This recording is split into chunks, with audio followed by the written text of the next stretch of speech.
Welcome, ladies and gentlemen. This is my comedy skit for today.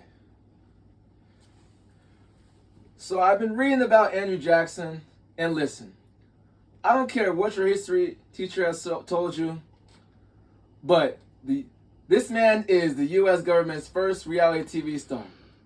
You think the Congress is dramatic now? Jackson walked in the White House with more chaos than the episode of Keeping Up with the Kardashians, directed by rodeo clowns. And I gotta say, Andrew Jackson, honestly, the most pleasant fella I have ever read about. So pleasant, in fact, that one time a dude refused to say what Jackson wanted him to say, and Jackson, in the moment with pure emotional maturity, shot him. You know, just a small act of peaceful communication, like, oh, you don't agree with me? Interesting. Let me show you to my good old pal, Mr. Bullet. People talk about as if he was some kind of great hero, but that man took any disagreement as a personal attack. Imagine him now. Sir, would you like some oat milk or almond milk? What'd you say? But anyways, the real star of Jackson's first term wasn't even Jackson himself. It was Margaret Eden, the original, the legendary, the Beyonce of 1829. Washington's political wives were out there forming an 1800s mean girl cliche, telling everybody she was immoral because she worked at a hotel and had a past. Listen, if Washington's wives today got mad every time someone in politics had a messy personal life, Congress would be empty by Thursday. These ladies treated Margaret Eden like she was radioactive, convinced if they got in within 10 feet of this lady, the reputations would spontaneously just fucking combust. Meanwhile, Jackson was losing his mind in trying to defend her, storming around the White House like, you will invite her to your tea party. And so help me, I will duel the entire Senate if you don't. And honestly, probably would have. Jackson would duel anybody. He would duel people like some people collected Starbucks points. And you know what's the funniest part is? His cabinet, grown men with jobs, by the way, fully employed, were terrified of their wives. Like every political decision rested on their wives gave them a thumbs up or thumbs down. It was like a 19th century group project where all the work was done by the women and the men were just sitting there trying not to get yelled at.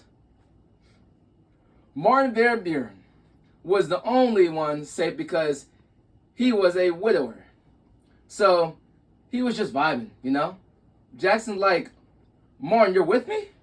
And Martin's like, oh, absolutely. I literally have no one else home to go to, you know? And somehow, all this chaos led to Jackson firing his entire cabinet. The whole thing.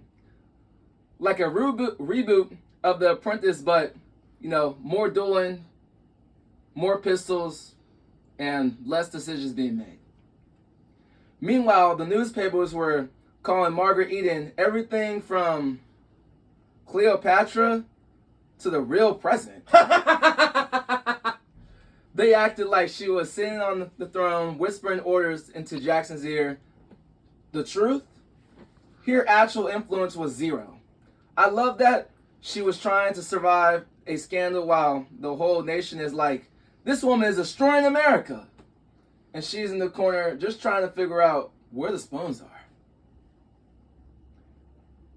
His enemies claimed that Eden affair proved that Jackson's party stood for moral depravity, which is old-time political language for your president's pretty messy, loud, obnoxious, and creates a lot of drama where absolutely none is necessary. Fundamentally, the roots of American politics, but the best part is Jackson supporters loved it. They saw the Eden affair and went, yes, this is the hero I voted for. The man who stands up for the oppressed. The knight who protects a defenseless woman. The legend who yells, at his cabinet because their wives won't go to brunch with his. Farmers like himself, say in 1830, might believe finally somebody who upstood his palate with a banking system. And who really gave a damn about a Tea Party seating charts, you know? It sounds ridiculous now, but this whole thing actually influenced the course of American politics.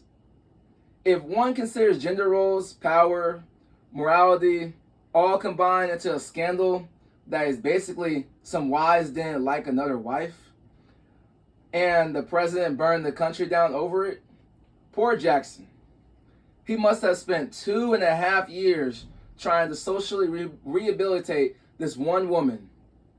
2.5 years to help one woman out with a reputation.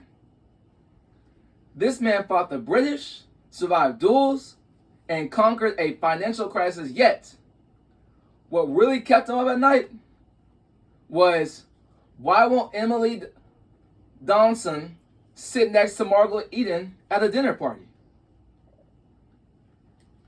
Every time the cabinet would try to do some real work, Jackson was all, yes, banking is important. But have the ladies said hello to Margaret yet? He basically made the White House into a high school cafeteria. But hey, the story was a kicker. It turns out Margaret Eden lived to 1879 and actually wrote a memoir in which she, in essence, said, I was fine, they were dramatic, and also I had better friends than them, so whatever, you know? And that's why I respected her, for real. She didn't even need to duel anybody. We can make as much fun of Jackson as we want, but the one thing is for certain, the man was consistent. From politics to social media to drama from random strangers not saying what he wanted to say or hear, he responded with the same strategy every time. Intensity, turmoil, and sometimes guns. Well, actually, a lot of times guns. America's first agreeable president. There you go, folks. That's my comment skip today, and thank you for listening.